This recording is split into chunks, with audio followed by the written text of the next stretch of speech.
اللہ نے تمہیں پیسے دیے ہیں, نئی گاڑی تم نے خریدی ہے, چھوٹے بچے کا جوتا کیوں باندھ دیا آگے تم نے؟ جوتا باندھنے سے اگر یہ ایکسیڈنٹ سے, حادثے سے گاڑی بچ سکتی ہوتی ہے تو پھر پاکستان کے جتنے پی آئی اے کے جہاز ہیں سب پر باندھ دینا چاہیے, سب پہ جوتے لٹکے ہوئے. عجیب تم نے فلسفہ تراشا. کسی نے جو ہے وہ کالی رنگ کی پٹی باندھ دی نیچے, اس سے اس کو نظر نہیں لگے گی. گھوڑے کے پاؤں کے نیچے جو کھری لگی ہوئی ہوتی ہے, کچھ لوگوں نے اپنے گھروں میں وہ باندھی ہوئی ہوتی ہے کہ اس سے ہمارے گھر کے اندر کوئی مصیبت نہیں آئے گی, کوئی تکلیف نہیں آئے گی. کسی نے ہنڈیا اپنے گھر کے اوپر الٹی رکھی ہوئی ہوتی ہے, یہ ہنڈیا بچا لے گی. اور میاں ہنڈیا کیا بچائے گی تجھے؟ اللہ کے قہر سے کچھ نہیں بچا سکتا. جب تمہارے اوپر کوئی مصیبت نازل ہونی ہے تو کچھ نہیں بچا سکتا. اگر بچنا چاہتے ہو تو پھر اللہ سے استغفار کرو, اللہ تعالیٰ کی تسبیح کرو, اللہ کی تحلیل کرو, میرے حضور پہ درود پڑھو, پھر دیکھنا کہ مصیبتیں ٹلتی ہیں یا نہیں ٹلتی. تو یہ خام خواہ کے رکیے, اور یہ عامل لوگ جو ہیں ان کا تو کام ہی یہی ہے. ان کا کام چلتا ہے لوگ ذوف الاعتقادی میں مبتلا رہے ہیں, اور یہ کہہ دیتے ہیں کہ آپ کے خاندان میں ایک منحوس عورت ہے, یہ اس کا کیا ہوا ہے, تو کوئی نہ کوئی منحوس تو پہلے ہی انہوں نے طے کر رکھی ہوتی ہے, فوراً ذہن وہاں جا کلک ہو جاتا ہے. اس کا نون سے نام شروع ہوتا ہے, اس کا کاف سے نام شروع ہوتا ہے, اس کا جیم سے نام شروع ہوتا ہے, تو پورے خاندان میں کسی کا نام کاف, نون یا جیم سے تو شروع ہوتا ہی ہوگا, یا دوستوں میں, تو فوراً ذہن جو ہے ادھر منتقل ہو گیا. اب یہ بابا جی نے بتا دیا ہے, ہاں ہاں ہاں اس نے یہ بات کی تھی, کچھ باتیں یاد آنے لگی, اس کاف سے شروع ہونے والے نام کے ساتھ نفرت پیدا ہو گئی. اس بابے نے نفرت کا کاروبار کیا. اس نے تو 100 روپے 200 روپے لے لیے, لیکن دو انسانوں کے اندر نفرت ڈال دی. اس کا گریبان کل قیامت کے دن پکڑا جائے گا. ان ملنگوں کے پاس, ان ذوف الاعتقادی کو پھیلانے والوں کے پاس کبھی نہ جاؤ. تمہیں مصیبت پڑی ہے, تمہیں لگ رہا ہے کہ شاید میرے اوپر جادو ہے, تو پڑھو نا سورہ بقرہ,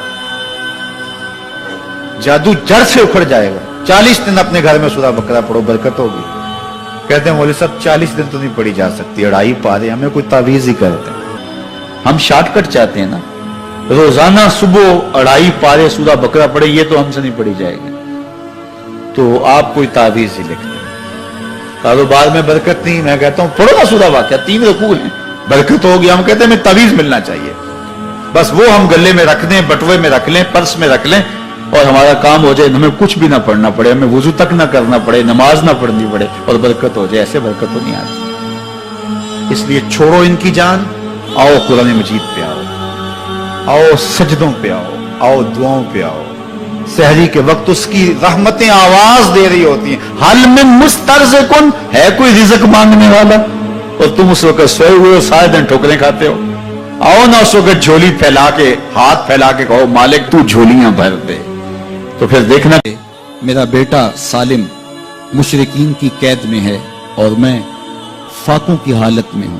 تو فرمایا آل محمد کے پاس ایک سیر جو ہیں, بس اس کے علاوہ ہمارے پاس بھی کھانے کے لیے دنیاوی اسباب نہیں ہیں. کہا صبر کرو اور اللہ سے ڈرو, اور لا حول ولا قوت الا باللہ کثرت کے ساتھ پڑھو. یہ ایسا وظیفہ ہے, ایک حدیث پاک میں آتا ہے کہ یہ 99 بیماریوں کا علاج ہے. اس میں سب سے کم درجے کی بیماری ہم اور غم ہے. یہ دکھوں کا مداوع ہے, مشکلات کا علاج ہے, اور یہ وظیفہ میرے حضور نے بتایا. حضرت ابو ذر غفاری رضی اللہ تعالیٰ عنہ کو حضور نے 5 چیزیں بتائی تھی. ان میں سے 5ویں چیز یہ تھی کہ ابو ذر کثرت کے ساتھ لا حول ولا قوت الا باللہ پڑھا کرو. فرمایا عرش الہی کے نیچے ایک خاص خزانہ ہے, یہ وظیفہ وہاں سے آیا ہے. یہ زندگی میں معمول بنا لو, جب پھنس جاؤ, مشکلات میں آ جاؤ, تو لا حول ولا قوت الا باللہ پڑھو, اللہ راستے کھولے گا. تو حضور نے 3 چیزیں فرمائی, اللہ سے ڈرو, صبر کرو, اور کثرت کے ساتھ لا حول ولا قوت الا باللہ پڑھو.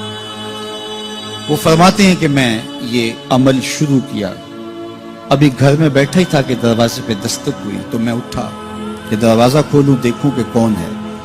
تو دروازہ کھولا, دیکھا میرا بیٹا کھڑا ہے اور اس کے پیچھے 100 اونٹ کھڑے ہیں. تو میں نے کہا کہ تم اور یہ اونٹ؟ کہا مجھے موقع لگ گیا, میں ان کی قید سے بھاگ آیا. وَيَرْزُقْهُ مِنْ حَيْثُ لَا يَحْتَسِبُ، وہ تمہیں وہاں سے رزق دے گا جہاں سے تمہیں گمان بھی نہیں۔ اس کے ہو کے تو دیکھو، اللہ اکبر، اللہ کے ہو جاؤ تو پھر وہ تمہاری ضرورتوں کا کفیل ہو جائے۔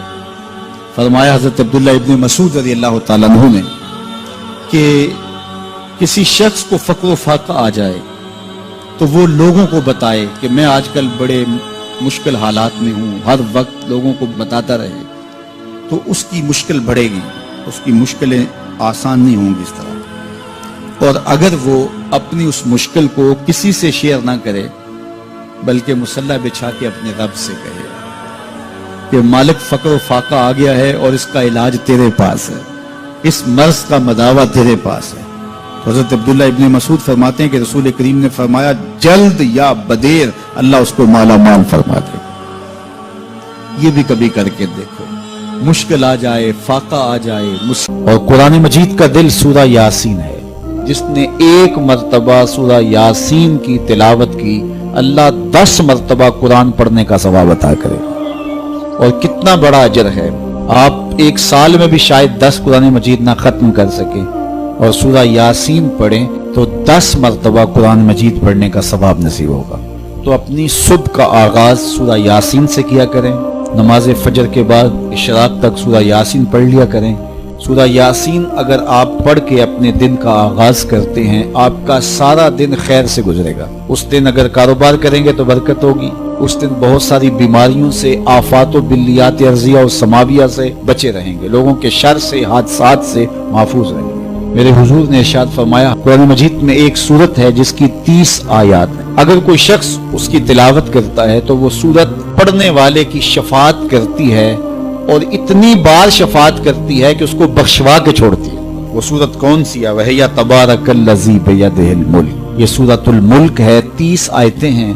جو شخص اس کی تلاوت کرے یہ اتنی بار سفارش اللہ کی بارگاہ میں کرتی ہے کہ اپنے پڑھنے والے کو بخشوا کے چھوڑتی ہے۔ تو اپنے دن کا آغاز سورہ یاسین سے کریں اور اپنی شب کا آغاز سورہ ملک سے کریں۔ سونے سے پہلے سورہ ملک کی تلاوت ضرور کر لیں، انشاءاللہ اس سے رات برکت سے گزرے گی۔ جس نے ایک دن میں 100 مرتبہ سبحان اللہ و بحمدہ پڑھا، کتنی مرتبہ؟ 100 مرتبہ کیا پڑھا؟ سبحان اللہ و بحمدہ، فرمایا کہ اس کے گناہ سمندر کی جھاگ کے برابر بھی ہوں تو اللہ معاف فرما دے گا۔ تو یہ اپنے وظائف میں شامل کر لیجئے، سبحان اللہ و بحمدہ۔ اور حدیث بخاری ہے کہ 2 کلمے ایسے ہیں جو اللہ کو محبوب ہیں اور زبان پر مشکل نہیں، زبان پر بڑے آسان ہیں، اور جب میزان پہ رکھے جائیں گے تو پلڑے کو جھکا دیں گے، بڑے بھاری ہیں میزان پہ۔ وہ 2 کلمے یہی ہیں، سبحان اللہ و بحمدہ، سبحان اللہ العظیم۔ تو اگر اس کو 100 مرتبہ روزانہ پڑھے تو سمندر کی جھاگ کے برابر بھی گناہ ہو تو اللہ معاف فرما دیتا ہے۔ اللہ فرماتا ہے ما یفعل اللہ بعذابکم، وہ تمہیں عذاب دے کے کیا کرے گا؟ ذرا لہجہ دیکھیے، ذرا انداز، ما یفعل اللہ بعذابکم، وہ تمہیں عذاب دے کے کیا کرے گا؟ تم اس کی مخلوق ہو، اپنے دستے قدرت سے اس نے تمہیں بنایا ہے، تو وہ تمہیں عذاب دے کے کیا کرے گا؟ اس کی ضرورت نہیں ہے کہ تمہیں عذاب دے، نہ اس کی چاہت ہے کہ تمہیں عذاب دے، کوئی خود چھلانگے لگائے تو اس کی مرضی۔ فرمایا کہ ما یفعل اللہ بعذابکم، وہ تمہیں عذاب دے کے کیا کرے گا؟ ان شکرتم و آمنتم، اگر تم شکر ادا کرو اور ایمان لاؤ تو وہ تو قدردان ہے جو کوئی اس کا شکر کرتا ہے اور جو اس پر ایمان لاتا ہے۔ تو اللہ اس کے لیے عذاب نہیں رکھا، اس کے لیے رحمتیں رکھی ہوئی ہیں۔ تمہیں دستے قدرت سے بنایا ہے اور وہ تمہیں خوش دیکھنا چاہتا ہے، تمہیں خوشحال دیکھنا چاہتا ہے، تمہیں سرشار دیکھنا چاہتا ہے، تمہیں نہال دیکھنا چاہتا ہے، تمہاری زندگی کو خوشگوار دیکھنا چاہتا ہے۔ تم نے اپنے آپ کو خود اپنے اعمال کی وجہ سے مصیبتوں میں ڈالا ہے، تو کہا شکر کرنے کی عادت ڈال لو، دیکھنا پھر اللہ تعالیٰ جل شانہ کی رحمتیں تمہارے اوپر کس طرح اترتی ہیں، اس کی نوازشیں تمہارے اوپر کیسے برستی ہیں۔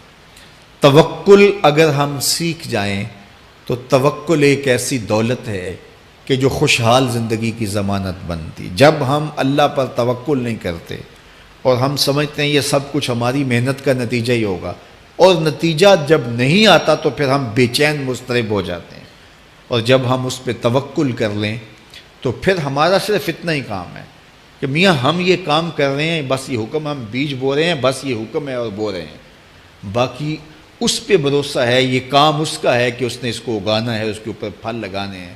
تو جب اس پہ توکل ہو جائے تو بندہ سوکھا رہتا ہے، ورنہ بندہ مشکل میں مبتلا ہو جاتا ہے۔ بسا اوقات ایسا ہوتا ہے کہ بندہ ایک منصوبہ تیار کرتا ہے، اس کا عملی نتیجہ اس کو سامنے نظر آ رہا ہوتا ہے، لیکن نتیجہ بالکل الٹ جاتا ہے۔ سید علی المرتضیٰ فرماتے ہیں میں نے اپنے ارادوں کی شکست سے ہی اپنے رب کو پہچانا ہے، کہ میں ایک منصوبہ تراشتا ہوں کہ یہ اور یوں ہوگا اور وہ ہونا چاہیے، لیکن نتیجہ وہ نہیں آتا، تو کوئی طاقت ہے اس کا جو نتیجہ بدل دیتی ہے۔ تو بندہ اس طاقت پہ یقین کرتے، اس پہ توکل کر کے جو ہے وہ اس پہ بھروسہ کر لے تو زندگی سوکھی ہو جاتی ہے۔ مغرب میں جو اللہ پر یقین نہیں رکھتے وہ خودکشی کر لیتے ہیں کہ یہ کیوں ہو گیا، ایسا نہیں ہونا چاہیے تھا، لیکن ہم خودکشی اس لیے نہیں کرتے، ہم کہتے ہیں میرا رب جس طرح چاہے اس طرح ہی ہوتا ہے، جو اس نے طے کیا ہوا ہے وہ کر کے رہتا ہے، اس لیے تم اس پہ توکل کر لو اور اس پہ بھروسہ کرو۔ حضور علیہ الصلوۃ والسلام نے فرمایا لو انکم توکلون علی اللہ حق توکلہ، اللہ پر توکل کرنے کا جو حق ہے اگر تم وہ ادا کر دے تو فرمایا اللہ تمہیں ایسے رزق عطا کرے جیسے پرندوں کو عطا کرتا ہے۔ ہمارا تو کاروبار ہے، یہ فیکٹری ہے، یہ دکان ہے، یہ ہماری نوکری ہے، ہم نے یہاں سے کمائی کرنی ہے۔ پرندوں کا کوئی کاروبار نہیں ہوتا، کوئی نوکری نہیں ہوتی، کوئی ٹھیا، کوئی اڈا نہیں ہوتا جہاں جا کے انہوں نے رزق کے لیے کوئی آغاز کرنا ہوتا ہے، بلکہ حضور نے فرمایا تغدو خماسا وتروح بطانا، جب وہ صبح گھر سے نکلتے ہیں تو خالی پیٹ نکلتے ہیں اور انہیں کوئی اپنی منزل کا تعین نہیں ہوتا، جدھر خیال آیا اڑ گئے ادھر، لیکن کبھی ایسا نہیں ہوا کہ شام کو خالی پیٹ واپس آئے ہوں، کہا وہ پیٹ بھر کے آتے ہیں۔ باہو بولے بن توکل پنچھی اڑ دے، خرچ نہ پلے زیرا ہو، جب گھر سے اڑتے ہیں تو ان کے پلے نہ کوئی خرچ ہوتا ہے، نہ راس المال ہوتا ہے، نہ کوئی اوزار ہوتے ہیں، نہ کوئی ہتھیار ہوتے ہیں، کچھ بھی نہیں ہوتا، یوں ہی گھر سے نکلتے ہیں، کبھی بھی خالی پیٹ نہیں آئے۔ فرمایا اگر اللہ پہ پرندے توکل کر لیں تو اللہ اسے بھی عطا کرتا ہے، تم توکل کرو گے تو تمہیں عطا نہیں کرے گا۔